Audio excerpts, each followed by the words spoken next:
Muy bienvenidos, queridos amigos de Tectón, a Formación en la Tradición, una semana más. Bienvenidos a esta humilde trinchera de Cristo Rey, bienvenidos a la contrarrevolución hispánica, bienvenidos a la resistencia católica. Esto no es demasiado ortodoxo, pero es que creo que hay que hacerlo. Aprovecho para recomendarles mi último libro, Historia de la Iglesia Católica, volumen 1, Edad Antigua, editorial Páginas Contrarrevolucionarias. Ahí tienen los enlaces de la descripción del vídeo de hoy, donde pueden conseguirlo tanto en Amazon como en Wallapop. Sí, queridos, Wallapop también vende objetos nuevos, y entre aquellos libros, entre ellos el mío. Y también, por supuesto, dirigiéndose a la editorial directamente, Páginas Contrarrevolucionarias. Por lo general, no va a estar en librerías porque no tenemos los cauces de distribuidoras típicos de las editoriales que elevan mucho el precio y que al final pues no merece la pena realmente. Entonces aquí lo tienen, es el manual de nuestra asignatura que estoy impartiendo ahora en la Escuela de Pensamiento Católico Melchor Cano, Historia de la Iglesia Antigua. Aquí está el texto que seguimos en las clases, que con la recomendación o explicación, o mejor dicho, comentario bibliográfico después de cada clase, con el esquema en el que se resume toda la clase y con un examen de tipo test para que el alumno se evalúe, tanto para los que están matriculados como para los que no quieran o no puedan matricularse porque no les da la vida. Pues pueden seguir perfectamente toda la asignatura a través del texto de Historia de la Iglesia Católica, volumen 1. Próximamente ya aparecerá, cuando comencemos la siguiente asignatura de Historia de la Iglesia en la Edad Media, pues saldrá el correspondiente volumen de la Edad Media.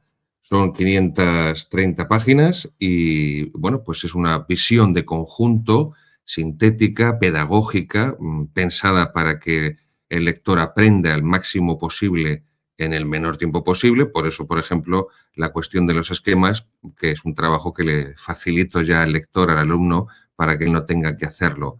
Y tiene esa finalidad, esa visión de conjunto, abarcando pues todas las cuestiones que se tratan en la historia de la Iglesia Antigua. Por ejemplo, el nacimiento de la vida monacal, de la vida consagrada, de la vida religiosa. Por ejemplo, el arte cristiano, el arte paleocristiano. Por ejemplo, la patrística, los padres de la Iglesia, las grandes herejías, los 7 primeros concilios dogmáticos, las persecuciones del Imperio Romano, las invasiones bárbaras, el nacimiento del Islam. Aquí también encontrarán una pequeña también historia de la teología católica. El próximo volumen de la Iglesia medieval, de la Edad Media, la historia de la Iglesia Católica de la Edad Media, pues también haremos un breve resumen de la filosofía cristiana cuando florece en la Edad Media con la escolástica. Pero bueno, ahora estamos en la antigua. Es un libro de formación y como la historia al fin y al cabo lo abarca todo, pues termina abarcando también todos estos campos que les he dicho. También, por supuesto, la historia de la espiritualidad, como no podía ser menos, la historia de los santos, porque al final los que escriben la historia también, bueno, mejor dicho, los que escriben la historia de la Iglesia Católica son los santos, son los santos. Los santos que son los que se levantan, reaccionan, luchan contra las herejías. Los santos que son los que verdaderamente reforman la Iglesia y los santos que son pues los apóstoles que al final terminan cristianizando, evangelizando culturas y sociedades completas, naciones, creando lo que después cristalizará en la Edad Media, que es la cristiandad, es decir, el catolicismo, el cristianismo hecho comunidad política, unido como corpus mysticum en una comunidad política. Pues aquí están todos los pilares y todos los cimientos donde se va a forjar la cultura de Occidente, que los españoles llevarán a nuestros queridos hermanos de América a partir del siglo XV. Pues aquí está toda esa condensación y esa gesta, esa conjunción de los 3 pilares que han formado Occidente: el pensamiento filosófico griego, el derecho romano y la revelación bíblica transmitida por la Iglesia. Pues aquí se lo dejo. Muy bien, vamos con nuestro comentario de Cuas Primas. Aprovecho también para presentarles un gran libro de nuestros amigos de la Asociación Cultural Luz de Trento. Se titula Cristo Rey. Es un clásico de Monseñor Tiamer Tot.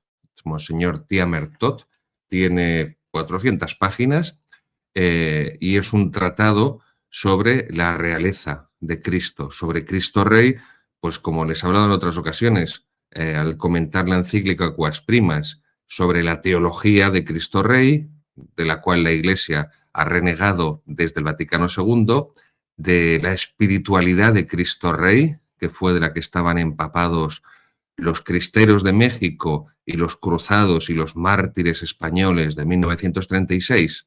Pues aquí tienen esta reedición de esta gran obra. Aprovechamos para mandar un saludo a nuestros amigos de Luz de Trento, recomendársela. Diríjanse a Luz de Trento, a la editorial, porque también, como nosotros en Páginas Contrarrevolucionarias, nuestra editorial no van a encontrarnos normalmente en librerías. Tienen que acudir directamente a la editorial, a la Asociación Luz de Trento. Es un clásico. Monseñor Tiamet Tot fue un obispo húngaro de, primer tercio del siglo XX. Fue un gran divulgador, por supuesto, un gran teólogo, no cabe duda, un hombre de Dios, un grandísimo apóstol de la pluma. Escribió muchísimas obras sobre Jesucristo, sobre las virtudes, sobre los jóvenes, sobre el apostolado, y una de las más señeras es esta, Cristo Rey, Tiamer Tot, Luz Editorial, o Asociación Cultural Luz de Trento. Os la recomiendo como un gran apoyo para profundizar en la teología de Cristo Rey y en la espiritualidad de Cristo Rey que estamos explicando en esta sección primera de formación en la tradición. Recuerden, en el anterior programa nos quedamos en el punto número 15, cuando explica el Papa Pío XI que el campo de la realeza de Cristo se refiere en primer lugar, insisto, en el campo espiritual, que es el número 14 de la encíclica, y ahora pasamos al campo temporal que podríamos decir político-social, jurídico-político, cultural, educativo, por supuesto legislativo, que entra también ahí. Todos esos campos de la convivencia humana, de la polis, la ciudad, como se dice en griego, de la comunidad política que configura la polis, pues cómo es ese reinado de Cristo en todos los asuntos, en todas las cuestiones temporales de los hombres, porque si no,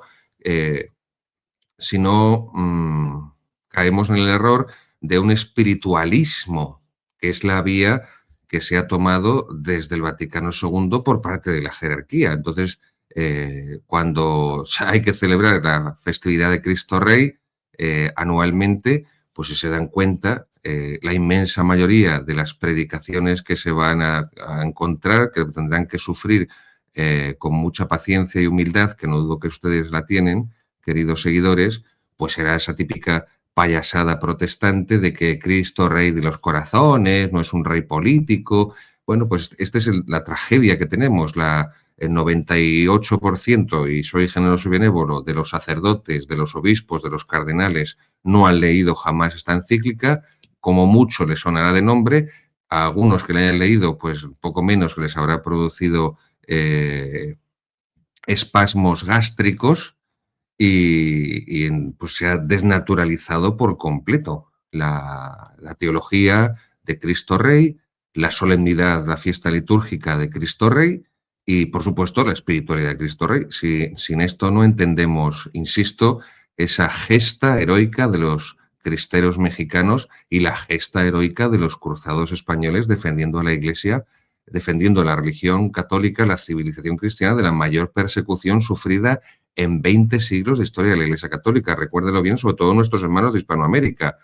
7.000 sacerdotes fueron asesinados en 1832, en 1844-46, ahí hay un pequeño margen de cómputo, fueron asesinados 12 obispos, 13, un administrador apostólico, fueron asesinadas 288 religiosas, fueron destruidos más de 20.000 edificios de la Iglesia, iglesias, seminarios, monasterios, conventos, casas parroquiales, casas rectorales, ermitas, basílicas, catedrales, por supuesto, colegios católicos, centros profesionales de formación profesional, hospitales, residencias de ancianos, la mayor persecución de toda la historia de la Iglesia Católica. Bueno, pues los que se rebelaron, los que se alzaron por Dios y por España para defender la civilización cristiana, tenían esta espiritualidad de Cristo Rey, portaban en su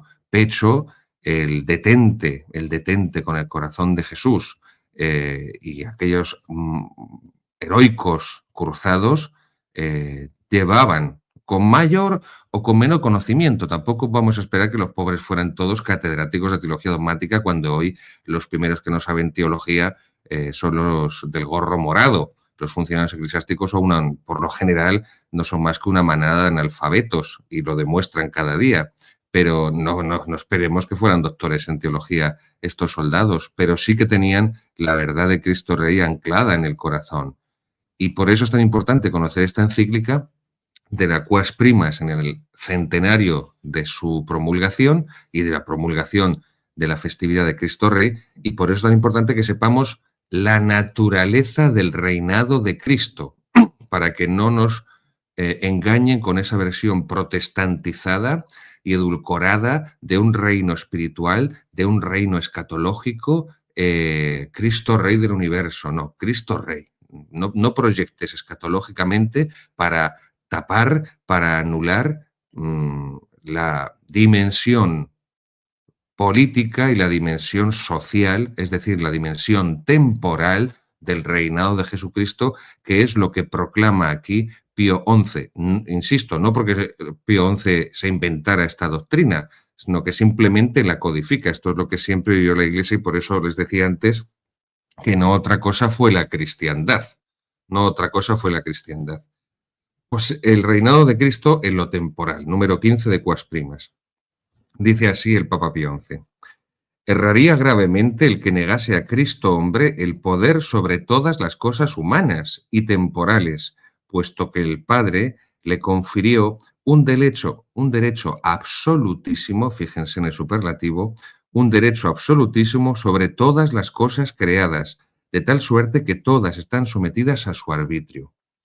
Si realmente creemos en el dogma del Dios creador, aquí tenemos la consecuencia práctica, que Cristo hombre, el Verbo encarnado, el Logos, la segunda persona de la Santísima Trinidad, tiene por lo tanto poder sobre todas las cosas humanas y temporales, es decir, tiene que reinar sobre todos los asuntos temporales de los hombres, puesto que el Padre le confirió un derecho absolutísimo sobre todas las cosas creadas, de tal suerte que todas están sometidas a su arbitrio. De lo contrario, estaríamos sustrayendo a Dios su derecho de soberanía. Porque esto es, al fin y al cabo, la política católica de la que desde el Vaticano II la Iglesia, las jerarquías, mejor dicho, han apostatado. Y es esta, la soberanía de Dios, la soberanía social de Dios. Se han abrazado los funcionarios eclesiásticos al liberalismo, a la soberanía popular, a la soberanía nacional, es decir, a la democracia atea, abortista, divorcista, a la democracia atea de la eutanasia, a la democracia atea de la blasfemia, a la democracia atea que financia la invasión musulmana a Europa, y han rechazado la soberanía social de Jesucristo. Eso es el reinado de Cristo, la soberanía social de Jesucristo, el fundamento de la comunidad política, que es la unidad religiosa, una sociedad cristiana regida por leyes cristianas y que tiene el fin de que la vida de los ciudadanos sea, como decía en la política Aristóteles, lo más virtuosa posible, porque cuanto más virtuosos sean los ciudadanos de la polis, mejor funcionará la polis. Una ciudad configurada, formada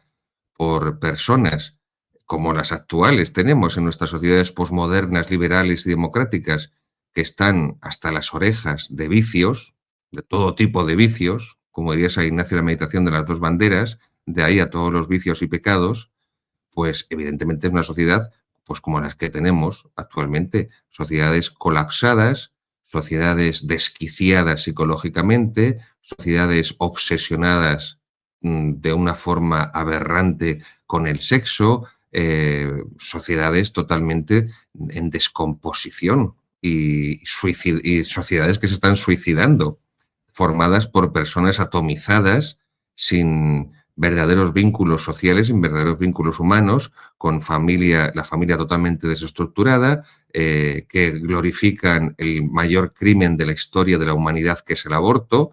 A todo esto los obispos callados, los obispos van a lo suyo, que es la X de la declaración de la renta, que es lo único que les interesa, para mantener los chiringuitos y fingir que la Iglesia no se dio al garete desde 1965, pero que esto es la realidad, queridos míos, por mucho que intenten ocultarla. Pero bueno, así que si creemos realmente que Dios es creador, la soberanía social del Hijo de Dios hecho hombre, la soberanía social, el reinado de Cristo, que Cristo reine en las leyes, en la sociedad, en la educación, esto es la realidad.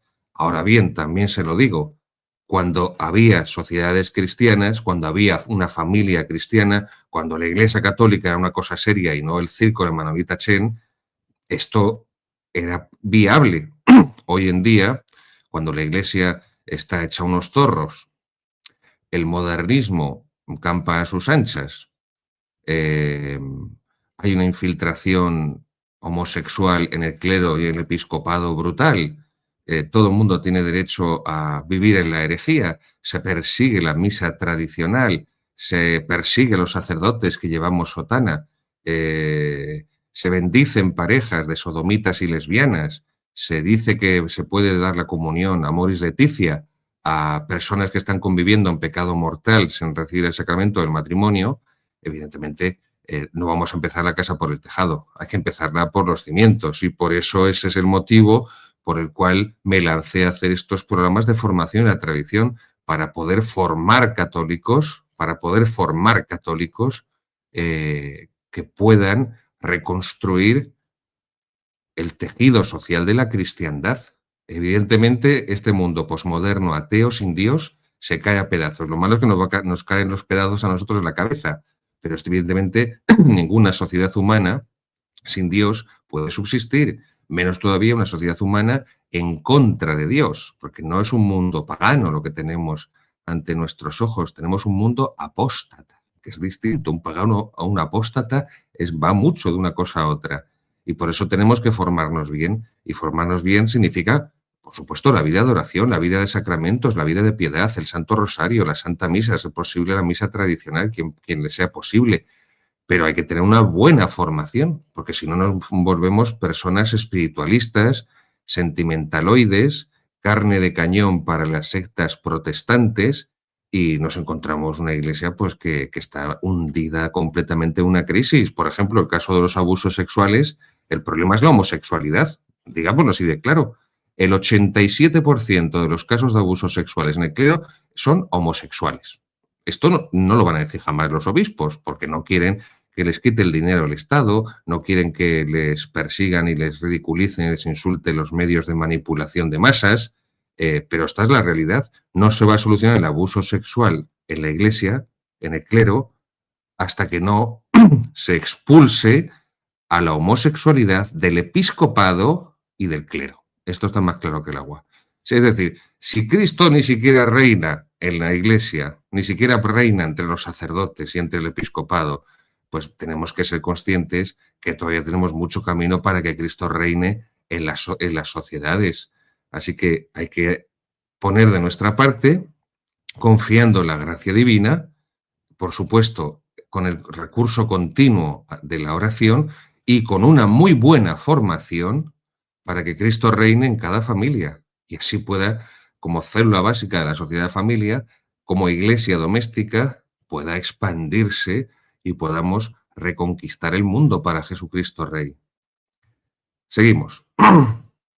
Sigue diciendo el Papa Pío XI, a todos los hombres se extiende el dominio de nuestro Redentor. Y cita ahora a León XIII en la encíclica Annum Sacrum. En 1899 el Papa León XIII consagró el mundo al Sagrado Corazón de Jesús y con ese motivo escribe esta encíclica Annum Sacrum.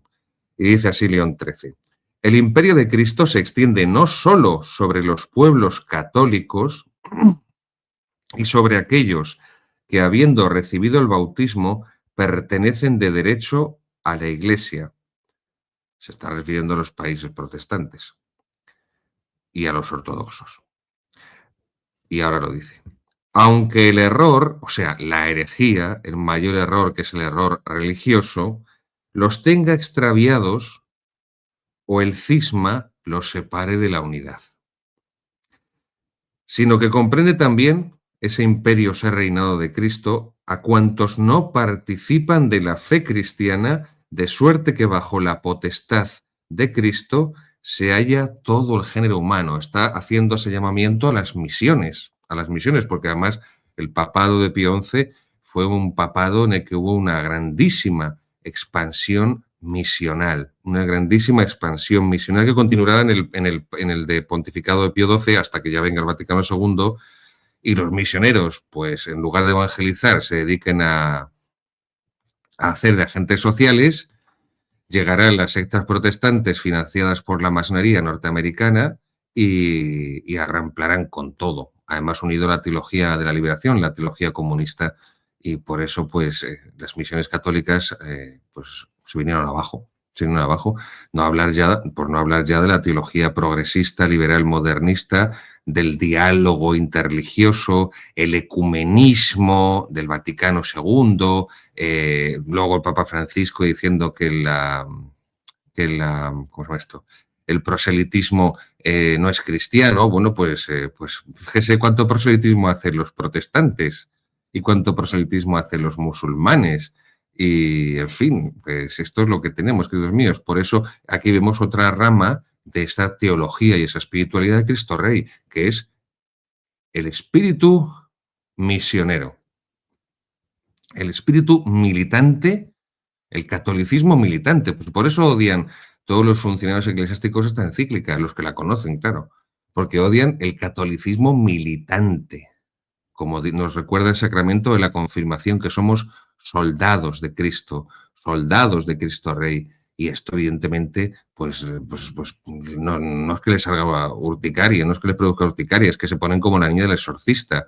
El catolicismo verdadero, es decir, el catolicismo tradicional, es decir, el catolicismo patrístico de la tradición apostólica, contrarrevolucionario, el catolicismo de la cristiandad, es un catolicismo militante, no es un catolicismo sentimentaloide, como el que tenemos hoy en día, protestantizado, espiritualoide, socialista, que solamente se ocupa en cosas sociales. En cosas sociales es que la Iglesia no es que no atienda a lo social, ahí está la verdadera doctrina social de la Iglesia, pero es que el fin que tiene la Iglesia, el fin primario, es un fin sobrenatural. Gloria de Dios y salvar almas. La gloria de Dios, que es la salvación de las almas, como dice el gran mártir de Auschwitz, San Maximiliano María Kolbe, en esa carta preciosa que se dirige a uno de sus hermanos de la orden franciscana para decirle, para darle una especie de directrices espirituales magníficas, y dice esto: la gloria de Dios es la salvación de las almas. Entonces, como ya vamos todos al cielo, los moros van al cielo, los judíos van al cielo, los budistas van al cielo, los idólatras animistas de la Pachamama pues la sacan en procesión por el Vaticano, pues todo vamos al cielo. Así que ¿para qué vamos a hacer apostolado en las misiones, no? Pues bueno, pues esto es una de las facetas de esta espiritualidad y de esta teología de Cristo Rey, la espiritualidad militante, la teología militante, la Iglesia militante es la Iglesia de la tierra, la Iglesia que lucha contra los enemigos del alma, mundo, demonio y carne, la Iglesia que lucha contra el reinado de Satanás, porque el reino de Cristo viene a destruir el reinado de Satanás en las almas y en las sociedades y en las instituciones de los hombres, y por eso es una espiritualidad apostólica. Seguimos. El número 16 es probablemente el más importante de toda la encíclica, sin duda alguna. No porque lo diga yo, sino porque es donde está condensada el número 16 y el número 23. Quédense con estos números, el 16 y el 23. Por favor, como siempre les digo, vayan a la página del Vaticano, impriman la encíclica si ustedes son de la vieja escuela, de la vieja guardia como yo, y para leer necesitan el papel. Si son más jóvenes y más modernos, en el buen sentido de la palabra, pues léanlo directamente en la pantalla, pero por favor acompañen estos deslavazados comentarios que yo hago, acompáñenos por favor con la lectura meditativa, reflexiva de esta encíclica Quas Primas, tomando notas, subrayando, resumiendo en un concepto, buscando en la Sagrada Biblia las citas que trae a colación el Papa Pío XI. Pues con el número 23, el 16, son los más importantes porque son los que explican el motivo de la encíclica Quas Primas y el fin que persigue también la encíclica. Y aquí habla el número 16 de que ese reinado de Cristo, como hemos visto antes, que es lo temporal, como hemos visto anteriormente, que era lo espiritual, es un reino sobre los individuos y sobre las sociedades. Sobre las sociedades, que esto es lo que rechaza la política liberal democrática a la que las jerarquías eclesiásticas han abrazado desde el Concilio Vaticano II. Que el reinado de Cristo no es un reinado individualista en sentido protestante, interiorista del alma, encerrada en su cuerpo a lo protestante, no. Es un reinado social y por eso hablamos del reinado social de Cristo. Es un reinado sobre la sociedad, es decir, sobre la polis, sobre la comunidad política, sobre el conjunto de los hombres y las formas de organización que tienen. Dice así el número 16. El reino de Cristo es, en efecto, la fuente del bien público y privado. Es que esta es la clave. Cuando los funcionarios eclesiásticos, cuando los modernistas y progresistas que desgobiernan la Iglesia desde hace 60 años reniegan de la doctrina de Quas Primas, del reinado social de Cristo, es porque consideran que no es una fuente de bien público y privado y que por encima del reinado de Cristo la mayor fuente del bien es la democracia, el régimen de opinión, el pluralismo. ¿Por qué? Porque son los signos de los tiempos, de la modernidad. Están sometiendo y subordinando la doctrina católica, la doctrina de nuestro Señor Jesucristo, a las modas, a las corrientes de pensamiento de los hombres, que dicho sea de paso, en el caso de la modernidad, son contrarias, diametralmente contrarias al cristianismo. Sigue citando Hechos de los Apóstoles el Papa, fuera de él, fuera de Cristo, no hay que buscar la salvación. En ningún otro, pues no se ha dado a los hombres otro nombre debajo del cielo por el cual debamos salvarnos. Quien nos salva es nuestro Señor Jesucristo a través de la Iglesia, a través de la fe de siempre, de la fe tradicional que nos transmite la Iglesia, a través de los sacramentos de la Iglesia que nos transmite la gracia divina.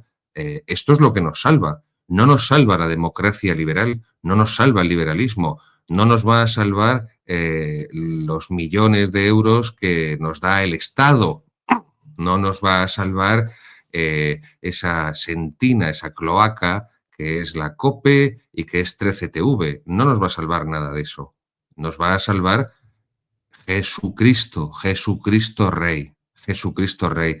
No esos medios de marketing humanos, por cierto, dopados de financiación, dopados completamente de millones de euros de los contribuyentes, de los fieles, para hacer publicidad al Partido Popular, que es un partido abortista, divorcista, que es un partido pro-homosexual, que es un partido que está a favor de la eutanasia.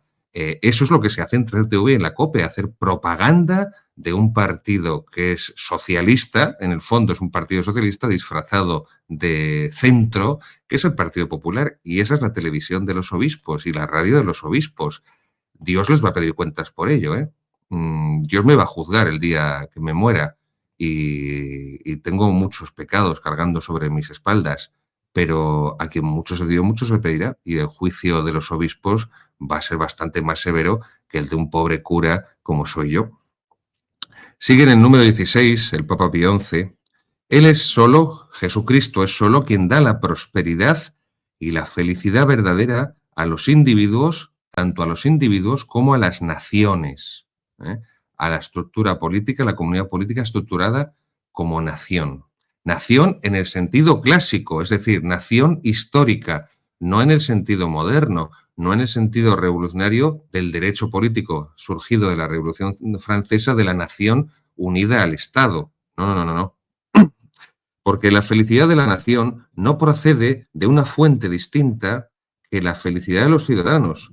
Pues la nación no es otra cosa que el conjunto concorde de los ciudadanos, un principio de filosofía política básico, clásico, que todos tenemos que tener muy presente. Voy a repetirlo. Cristo es solo quien da la prosperidad, solo, fíjense en el adverbio, Cristo solo da la prosperidad y la felicidad verdadera así a los individuos como a las naciones, no a los hombres aislados, también a los hombres constituidos en comunidad política, en nación histórica. Porque la felicidad de la nación, y está citando a San Agustín, no procede de distinta fuente que la felicidad de los ciudadanos, pues la nación no es otra cosa que el conjunto concorde de los ciudadanos. ¿Por qué no hay concordia en nuestras sociedades modernas, actuales? Porque no reina Jesucristo. Y donde no reina Jesucristo, reina el pecado, reina el error, reina la mentira, reina el vicio. No se nieguen, pues, los gobernantes a dar por sí mismos y por el pueblo públicas muestras de veneración y de obediencia al imperio de Cristo si quieren conservar incólume su autoridad y hacer la felicidad y la fortuna de su patria. Fíjense, por eso a partir de esta época van a producirse en muchos lugares la edificación de monumentos al Sagrado Corazón de Jesús y la consagración al Corazón de Jesús y la entronización del Corazón de Jesús en los hogares. Por supuesto, también esto fue barrido desde el Vaticano II, pero era una costumbre católica que cada familia tuviera entronizado en su casa una imagen del Sagrado Corazón de Jesús. Yo las he visto todavía en ayuntamientos, las he visto todavía en colegios. Por supuesto, las acabaron quitando y eliminando cuando llegó la democracia bendecida por los obispos sin fe que había en 1978 en España, que destruyeron la unidad católica de España. Bueno, pues todavía, y la gente mayor, como he sido párroco 11 años en aldeas donde no ha pisado ni va a pisar nunca ningún funcionario eclesiástico, pues me lo comentaban, sí, en el colegio y las escuelas del pueblo había un corazón de Jesús. Y cuando acabó el curso en junio, íbamos a rezar el corazón de Jesús en el mes de junio. Sí, en el ayuntamiento, en el salón de plenos, había entronizado un sagrado corazón de Jesús. Te lo cuenta la gente humilde de los pueblos de España. Imagino que también en muchos lugares de Hispanoamérica pues, ocurría exactamente lo mismo. Bueno, pues surge de aquí, de estas afirmaciones de esta doctrina de la realeza social de Cristo, de la encíclica Quas Primas. Y termina este número 16 el Papa diciendo, hablando de las consecuencias que conlleva la expulsión de Cristo de la política, la expulsión de Cristo de las leyes, la expulsión de Cristo de la educación, la expulsión de Cristo, al fin y al cabo, de la sociedad política, de la comunidad política, de los hombres. Desterrados Dios y Jesucristo de las leyes y de la gobernación de los pueblos, derivada la autoridad no de Dios, sino de los hombres, la democracia liberal, está condenando la democracia liberal. Desterrados Dios y Jesucristo de las leyes y de la gobernación de los pueblos, y derivada la autoridad no de Dios, sino de los hombres, hasta los mismos fundamentos de la autoridad han sido arrancados, una vez suprimida la causa principal, es decir, la quiebra del principio de autoridad en la ley natural de Dios creador y, por lo tanto, por extensión, en el derecho natural a la hora de configurar las leyes de la sociedad de los hombres, de la comunidad política. Por eso los obispos no se oponen al aborto, porque es una ley democrática y la democracia es una religión y no se puede blasfemar contra la democracia liberal. No se oponen por eso a las leyes contra el aborto, aunque haya más de 100.000 abortos en España cada año, más de 70 millones de abortos cada año en el mundo, lo mismo el divorcio, lo mismo la eutanasia. En fin, este es el problema que tenemos de base en la Iglesia, una negación de la realeza verdadera de Cristo Rey, que es una negación de la naturaleza humana de Cristo y, por supuesto, la naturaleza divina, ambas naturalezas unidas en la única persona del Verbo encarnado. Es un problema de arrianismo, de una herejía que niega la divinidad de Cristo. Tenemos este problema. Este es el problema central. Como no se reconoce que Jesucristo es realmente Dios,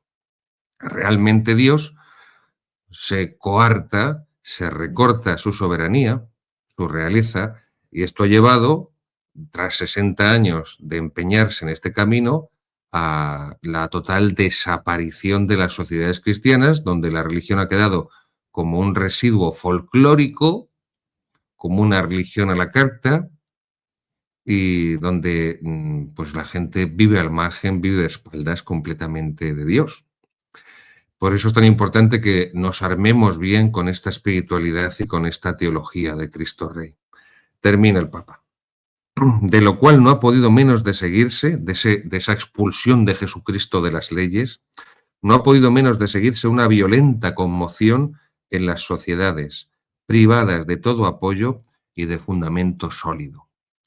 Necesitamos una política cristiana que ya está en el magisterio político de la Iglesia, del cual se renegó desde el Vaticano II. Hay que volver a ese magisterio político, que es la encíclica Quas Primas de Pío XI, que es la encíclica Libertas de León XIII, la encíclica Immortale Dei de León XIII, la encíclica Diuturnum de León XIII, la carta apostólica Notre Cage Apostolique, no, perdonen mi francés de San Pío X, la encíclica Pascendi. Ahí está el magisterio filosófico y político de la Iglesia. Ahí está el magisterio de la Iglesia político, que ha sido negado después, porque si no, el principio de no contradicción lo hemos destrozado. Luego, a esto hay que volver para volver a edificar la cristiandad, volver a edificar una sociedad cristiana y volver otra vez a que Cristo empiece reinando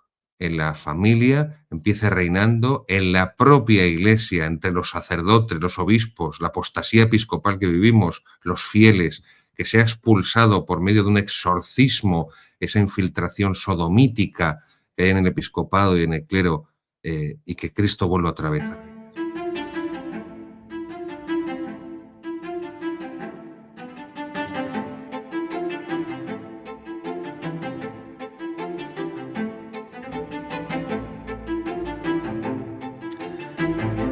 Queridos amigos, continuamos la segunda sección, la explicación del Catecismo Credo, Compendio de la Fe Católica de Monseñor Athanasius Schneider, de nuestros amigos, publicado por nuestros amigos de Luz de Trento.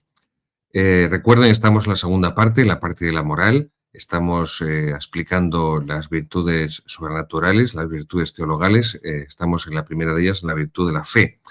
El último programa nos detuvimos en el número 95.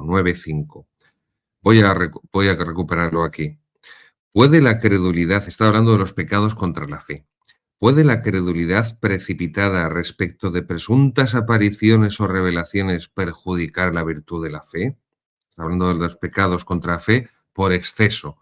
No porque hay un exceso de fe, porque la fe como virtud sobrenatural, es decir, que procede de Dios, nos es infundida en el bautismo y nos conduce a Dios, no puede haber nunca exceso en las virtudes sobrenaturales, nunca hay demasiada fe. Lo que ocurre es que cuando esa fe no es rectamente creída, no es rectamente practicada, vivida, acaba degenerando en el exceso, que es la credulidad, y que es la superstición. Como siempre les digo, recuerden la famosa sentencia de Chesterton: a menos religión, más superstición. Por eso tampoco es casual, y por eso lo aborda aquí muy bien Monseñor Schneider, que en la época en la que hay una mayor crisis de toda la historia de la Iglesia, pues no, en el siglo IV, la crisis arriana.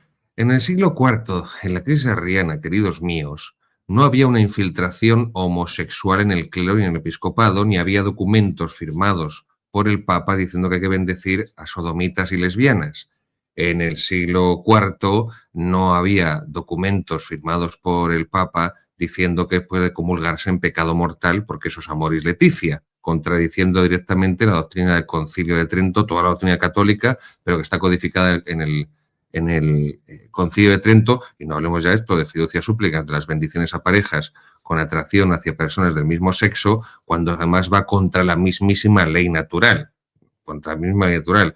O sea que estamos en una crisis mucho más honda que en el siglo IV, pero bastante, bastante más honda que la crisis arriana del siglo IV. Esto es así.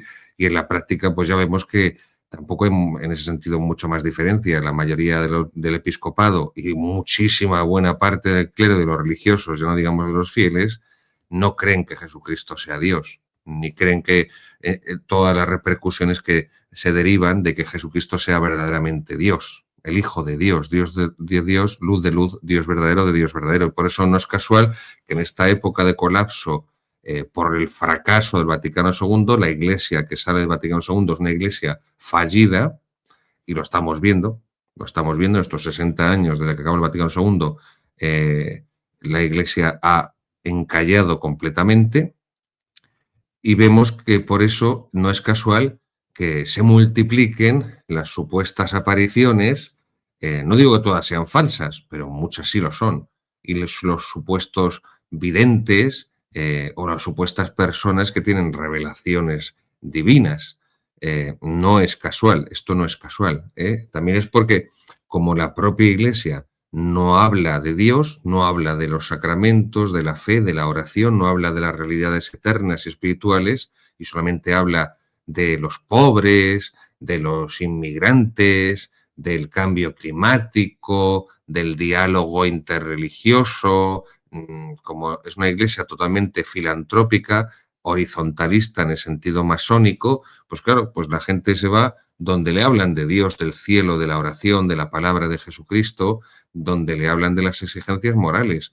Por desgracia, hay muchos millones de católicos que se lo encuentran en sectas protestantes, sobre todo sectas protestantes de signo conservador, porque los protestantes liberales pues no tienen más que mirar a los anglos con su papisa, por su papisa partidaria de las bendiciones sodomíticas, lesbianas y, por supuesto, partidaria del aborto, no podía ser menos, va todo en el mismo pack, porque como va contra la ley natural, esas relaciones homosexuales pues tienen que ir contra, por supuesto, la vida humana y contra la ciencia. Pero por esto digo, no es casual que en esta época tan grande de confusión,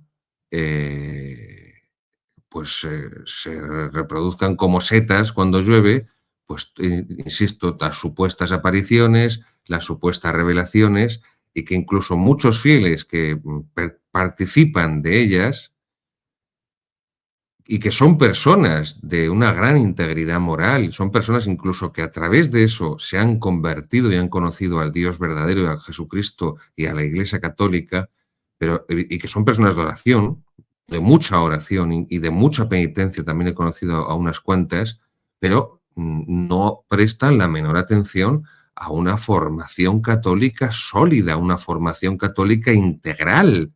Y entonces, bueno, pues ya lo he comentado en algunas otras ocasiones, han leído el libro del padre Gobi, que yo no digo que el padre Gobi, por supuesto, era un benemérito sacerdote piadosísimo. Una ocasión estuve, cuando era seminarista, que vino a Toledo, y estuve en la misa que él celebró, me acuerdo, en la iglesia de los Carmelitas.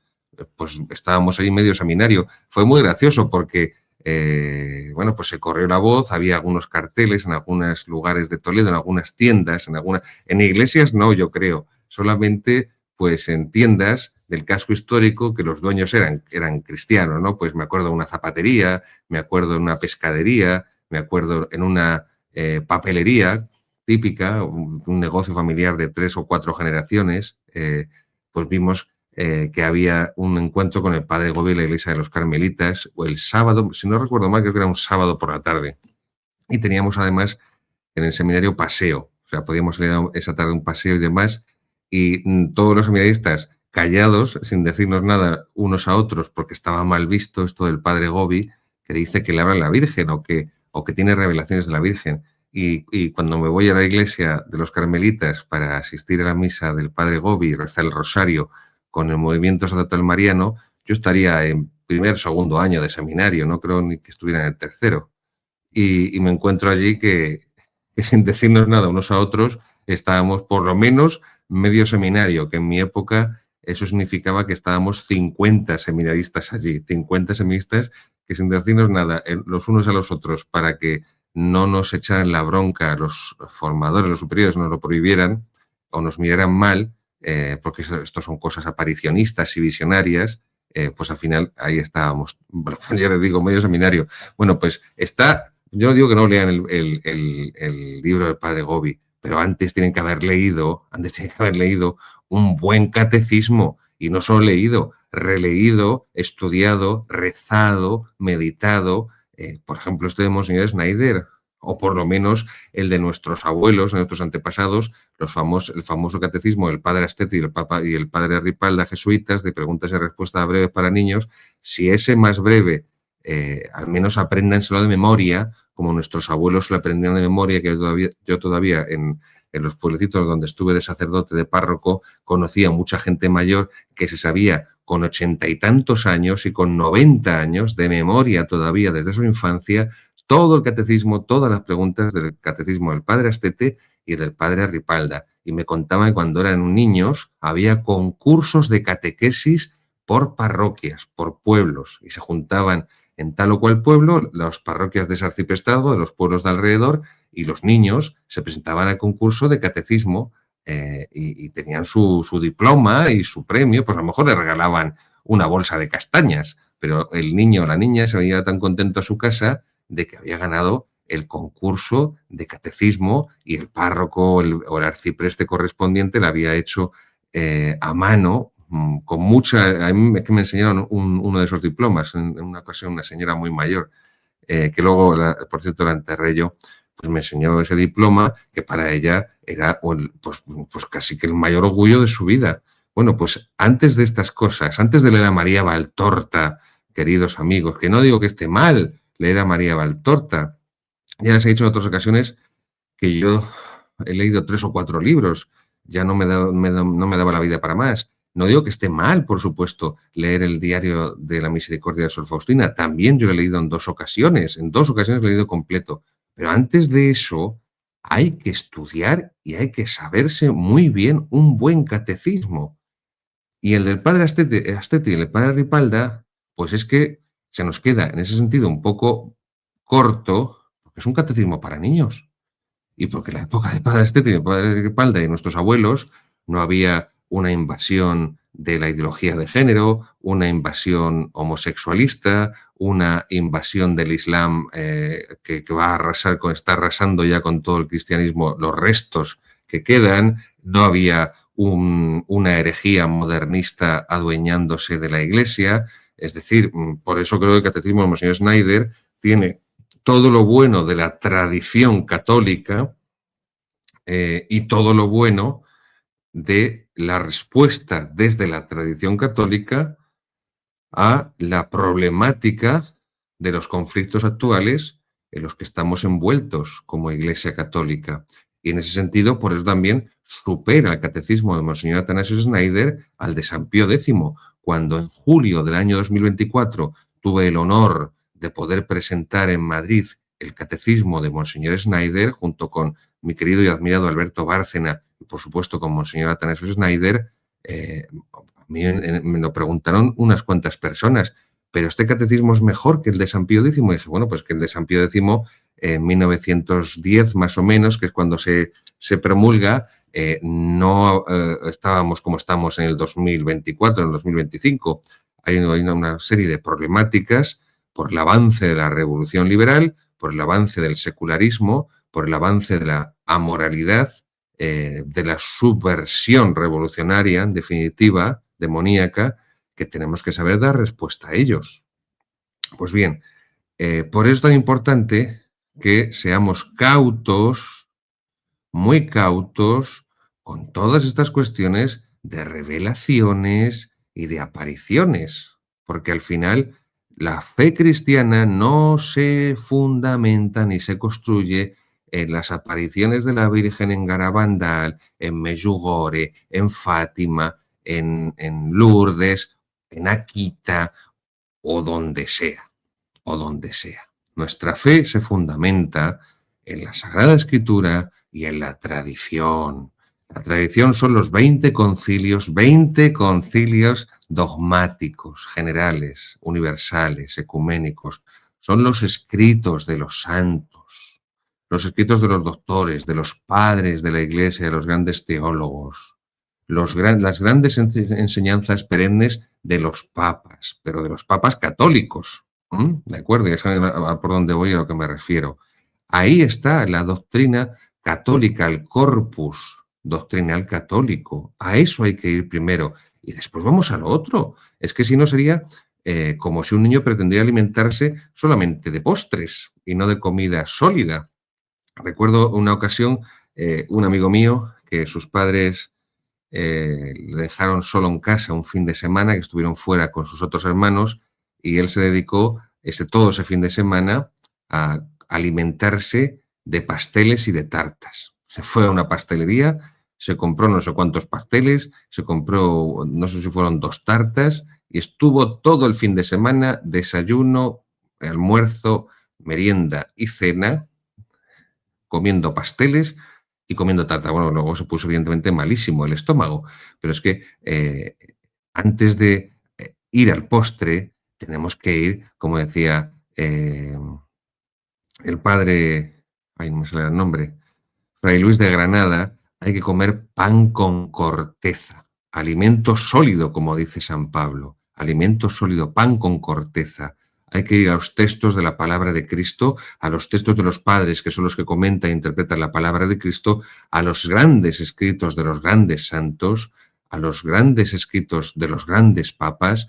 A eso hay que ir primero, a alimentarse, para formar nuestra mente en católico y para alimentar nuestra alma en católico. No ir solo, además, solo a cuestiones de supuestas revelaciones o apariciones. Es decir, el catecismo de Sor Lucía de Fátima, las llamadas, el famoso libro de llamadas del mensaje de Fátima, es una maravilla, es una maravilla. ¿Y qué hace Sor Lucía? Pues explicar el catecismo, explicar el credo, los mandamientos, los sacramentos.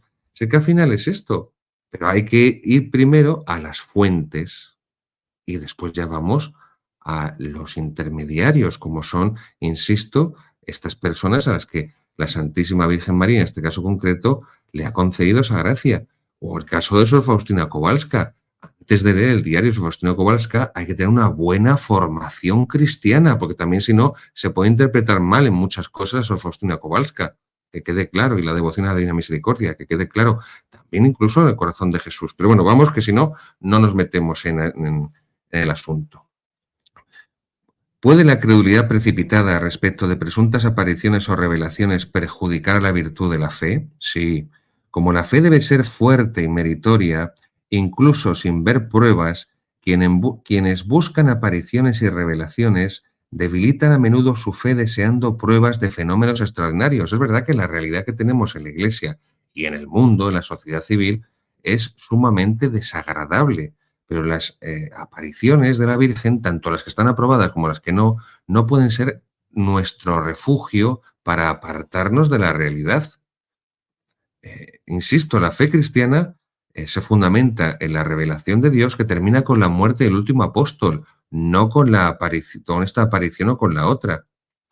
Los fenómenos de apariciones o revelaciones pueden estar mezclados con sugestión y autoengaño, y a veces ser producidos por los espíritus malignos para inducir al error y al engaño, al atribuir un carácter sobrenatural o divino a una realidad meramente humana. Número 96. ¿Qué fenómenos extraordinarios pueden provocar los demonios en estas falsas apariciones o revelaciones? Todo lo que la naturaleza, dice Monseñor Snyder, todo lo que la naturaleza o la ciencia pueden causar, también los demonios pueden causarlo, según lo que Dios permite. Por ejemplo, por ejemplo bíblico. Por ejemplo, los magos y hechiceros del faraón lograron algunos de los mismos milagros que realizaron Moisés y Aarón. Ahí está la cita, el Éxodo, libro del Éxodo, capítulos 7 a 9, capítulos 7, 8 y 9 del libro del Éxodo. Ahí van a poder ver ustedes cómo los magos, los hechiceros del faraón también hicieron milagros, como Moisés. Acuérdense de la vara, que como también ellos la convierten. Bueno, pues los demonios pueden, primero, producir visiones corporales o imaginativas. Ya les hablé del caso de Mahoma, que a veces le aparece San Gabriel Arcángel y le dice que yihad, guerra santa y acabar con los infieles. Bueno, supuestamente. Falsificar el éxtasis. Pues es que esto ya está documentado hasta en el mundo antiguo, cómo se podía inducir a un éxtasis a través de distinto consumo de opiáceos y que en el éxtasis las sacerdotisas, porque también esto se da mucho, sobre todo por la cuestión del sacerdocio femenino, que casi siempre, excepto el caso de las vestales romanas, hay que decirlo, en el mundo antiguo el sacerdocio femenino estaba en todas las religiones, menos en el pueblo de Israel. Era algo común a todas las religiones politeístas, el sacerdocio femenino, que normalmente estaba ligado a la prostitución sagrada. Pero bueno. Falsificar el éxtasis. 3. Curar instantáneamente las enfermedades causadas por su propia influencia. Pues el demonio crea una enfermedad por su influencia y puede también curarla, porque no olvidemos que el demonio es un ángel, no es Dios. No somos maniqueos, no somos dualistas, no somos gnósticos, eso será Ranner y sus amiguetes. Nosotros somos católicos. 4. Producir falsos estigmas. 5. Simular milagros y levitación. 6. Hacer que personas u objetos se muevan o parezcan desaparecer. Que no son cuentos lo que estamos leyendo de Monsignor Snyder. Lean las obras de el grandísimo y santísimo padre Gabriele Amorth, el famoso exorcista del Vaticano durante décadas. No sé cuántos tuvo, prácticamente 3 de 4 décadas casi de exorcista.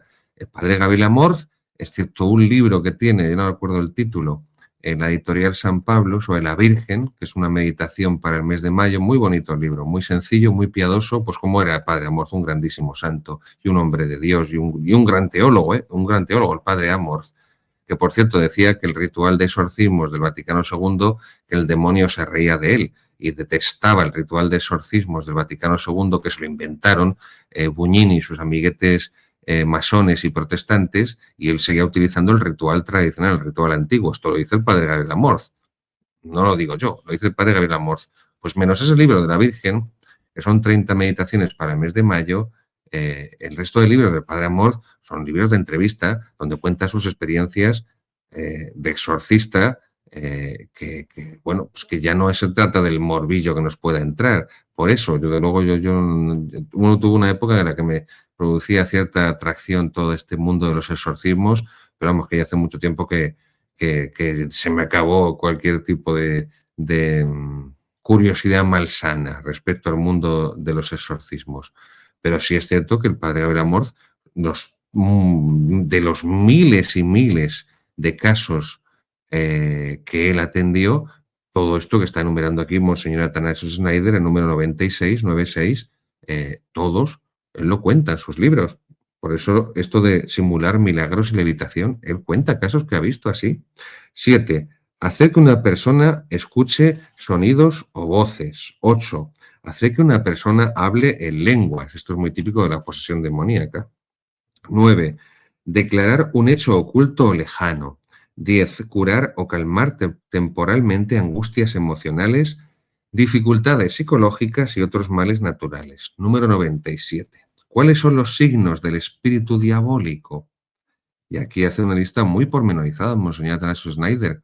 De verdad es que no dudo ni un solo segundo desde que le descubrí ya hace 10 años al menos, o 11, a través de distintas entrevistas y artículos que le iban traduciendo en Internet en español, pero a medida que estudio este catecismo, credo, compendio de la fe católica, para explicárselo a ustedes cada semana aquí en Formación en la Tradición, me doy cuenta la amplitud de conocimientos teológicos que tiene Monseñor Schneider, que es infinitamente superior a la que yo pensaba que era, que era mucha, Y este tema también lo domina perfectamente Monseñor Snyder. ¿Cuáles son los signos del espíritu diabólico? 1. El espíritu de falsedad que confunde medias verdades con fenómenos pseudomísticos. Recuerden lo que dice el Evangelio de San Juan, el capítulo 8. Todo el que comete pecados es esclavo del pecado y la mentira esclaviza mucho. Es un pecado muy pegajoso que esclaviza mucho y la persona que entra en esa dinámica de la mentira entra en una dinámica creciente y por eso en muchos casos se acaban convirtiendo en mentirosos compulsivos, porque cada vez mienten más, porque cada vez mienten a más gente y porque cada vez mienten sobre más cosas y sobre más cuestiones importantes. Espíritu de falsedad que confunde medias verdades con fenómenos pseudomísticos, porque el demonio es mentiroso y padre de la mentira, como nos dice también el Evangelio de San Juan. 2. La curiosidad morbosa. Ojo, la curiosidad morbosa. Esto es un pecado... no soy machista, pero es que es un pecado de mujeres. Las mujeres por natural son más curiosas, por lo natural, sin reduccionismos, pero suelen ser más curiosas que los hombres. También les digo, y no creo que sea por afeminamiento, no me considero afeminado, ni mucho menos. Tengo grandes amigos sacerdotes que no tienen nada afeminados, pero también esta curiosidad morbosa es un pecado muy típico del clero y del episcopado. No digo que sea sinónimo de afeminamiento, pero por lo general, ¿por qué? Porque al final esto de la curiosidad morbosa, al final acaba haciendo referencia a la envidia. Y la envidia sí que es un pecado clerical y episcopal absoluto. Y más en estos tiempos, desde que el Vaticano II eliminó la meritocracia en la Iglesia y nos convertimos en una dedocracia como los partidos políticos, donde solo ascienden los más tontos, los más inútiles, los más ineptos, los más pusilánimes. Entonces, claro, la estructura eclesiástica por eso está implosionando, porque solo ascienden los peores, así de claro, los peores, y hay mucho resentimiento, hay mucha envidia, y eso crea el caldo de cultivo para mucha curiosidad morbosa. Bueno, confusión 3. Confusión, ansiedad y depresión profunda. Confusión, ansiedad y depresión profunda. También eso lo puede crear perfectamente el demonio, es un signo del espíritu diabólico. 4. Obstinación, obstinación. Hay que ser obstinados para defender el bien, hay que ser obstinados para rechazar el mal, pero hay que ser obstinados con la virtud de la prudencia. Con la virtud de la prudencia. 5. Indiscreción constante e inquietud de espíritu. Indiscreción constante e inquietud de espíritu. Vamos, son bocazas, pero bueno. 6. Descuido de los principales deberes del propio estado de vida. Claro, en el caso de los sacerdotes, de los religiosos, nuestro compromiso, por ejemplo, en primer lugar, por supuesto, con el celibato, con el voto de castidad y con la oración litúrgica que nos exige la Iglesia. En el caso del matrimonio, pues la fidelidad matrimonial, la apertura a la vida, está muy claro. 7. Espíritu de orgullo y vanidad. 8. Falsa humildad. Falsa humildad. Un gran jesuita, creo que era jesuita, es que no me acuerdo si era el padre jesuita Orlandis, cuando había jesuitas que creían en Dios, o era su discípulo el filósofo tomista Canals, que hablaban de humildad humilde. La verdadera humildad es una humildad humilde, porque también hay una humildad falsa que se regodea en que todo el mundo vea lo humilde que es. ¡Qué humilde soy! Bueno. 9. Falta de confianza y desánimo. 10. Impaciencia en el sufrimiento y resentimiento obstinado. 11. Pasiones incontroladas y fuerte inclinación a la sensualidad, generalmente bajo la apariencia de unión mística. 12. Hipocresía, simulación, doblez. 13. Excesivo apego a las consolaciones sensibles. Esta lista pormenorizada que ha hecho Monseñor Snyder no ha dejado nada por no analizar. Y terminamos con el número 98. ¿Cuáles son algunas normas para discernir las apariciones o las revelaciones privadas? Pero insisto, primero hay que ir a la revelación pública, que es la Sagrada Escritura y la tradición. Primero, en primer lugar, siempre a la revelación pública. Y después, como no son vinculantes, como no son obligatorias, a la revelación privada. Nadie es un hereje. Nadie es un hereje porque no crea en tal o cual revelación privada. Nadie es un hereje. Es que yo no creo en Garabandal. No eres un hereje por ello. No eres un hereje. Incluso, fíjense lo que digo, apariciones aprobadas por la Iglesia, como el caso de Fátima o Lourdes. Pues no creo en Fátima ni creo en Lourdes. Bueno, pues no eres un hereje por ello. Evidentemente dice mucho de la devoción mariana de la persona en concreto. Yo siempre lo digo, las apariciones de la Santísima Virgen María en Fátima no son dogma de fe, porque son revelaciones privadas, no es la revelación pública. Pero ojo, que las pirámides están en Egipto tampoco es dogma de fe. Y sin embargo están en Egipto y no es dogma de fe. Luego, no hay una obligación, no es vinculante ninguna revelación privada. Otra cosa también son revelaciones privadas que han tenido un reconocimiento solemne en la Iglesia, por ejemplo. La solemnidad del Sagrado Corazón de Jesús es fruto de las apariciones del Sagrado Corazón de Jesús a Santa Margarita de la Coque en el siglo XVII, y ahí están los mensajes que le da el Corazón de Jesús a Santa Margarita María de la Coque. Ahí tenemos un caso de revelación privada, pero que por medio de la Sagrada Liturgia y las encíclicas que los papas han consagrado al Sagrado Corazón de Jesús. Antes les he hablado de la Annum Sacrum de León XIII, pero también está, por supuesto, la Miserentissimus ac Redentor de Pío XI, la Orietis Aquas de Pío XII. Evidentemente, ahí hay un reconocimiento por parte de la Iglesia en su liturgia, con la introducción de esas fiestas en la Sagrada Liturgia, y hay un reconocimiento mayor, evidentemente, porque además la liturgia es un lugar teológico. Es una de las fuentes de donde viene la teología. Ojo, las apariciones marianas o del Sagrado Corazón no son una fuente de teología. No son una fuente, no son un lugar teológico. La liturgia de la Iglesia sí.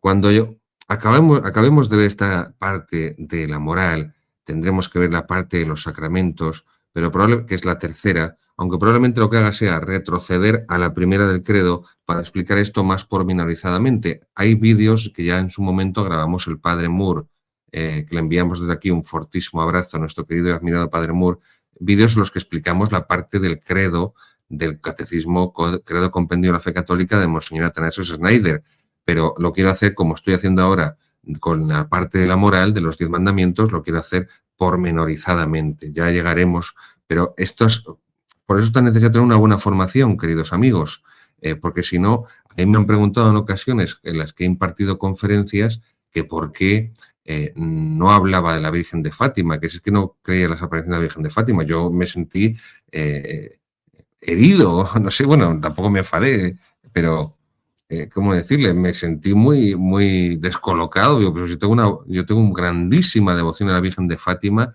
y a todo el mensaje de Fátima, porque es la condensación del catolicismo, el mensaje de la Virgen en Fátima. Pero es que no podemos hacer teología como si la fuente de la teología solo fuera esa, porque no es tampoco eso lo que pretende la Virgen, lo que quiere la Virgen.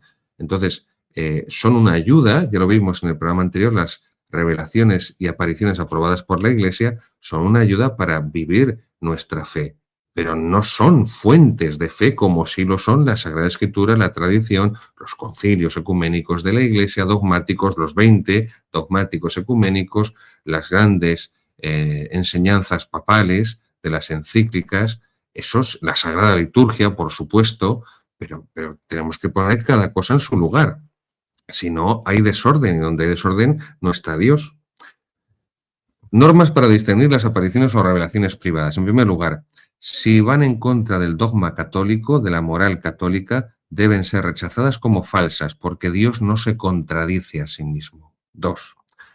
Deben rechazarse las revelaciones contrarias a la enseñanza común de los teólogos, se refiere a los teólogos católicos que tienen fe, a los clásicos, o que pretenda resolver discusiones entre escuelas de teología. 3. Si algún detalle de una revelación es falso, el resto aún puede ser auténtico. 4. El hecho de que se cumpla una profecía no es en sí mismo una prueba concluyente de que la revelación proviene de Dios. 5. Debe considerarse falsas las revelaciones que tratan de cosas meramente curiosas o inútiles, o que son detalladas, largas y llenas de pruebas y explicaciones superfluas, ya que las revelaciones divinas son generalmente breves, claras y precisas. 6. Uno está pensando en los escritos de la Beata Catarina Emmerich. No me voy a detener porque no avanzamos. Esto da para un programa para ir caso por caso con cierta concreción, ¿no? Los libros de La amarga pasión de Cristo o de la Virgen María, de la Beata Catarina Emmerich, el diario de Sor Faustina, de la misericordia en mi alma, las apariciones de Fátima, el libro del Padre Gobi, los escritos de María Valtorta, esto daría para mucho. El destinatario de la revelación debe ser examinado cuidadosamente, especialmente en su temperamento y carácter, y si es humilde, equilibrado, discreto, evidentemente avanzado en virtud y goza de buena salud mental y física, se puede proceder a examinar la revelación misma. 7. Si el individuo sufre de enfermedad nerviosa, periodos de gran agotamiento o depresión, o está ansioso por divulgar la revelación, hay motivos serios para dudar acerca de ella. Pues hasta aquí, queridos amigos, esta exposición de los pecados contra la virtud de la fe por la credulidad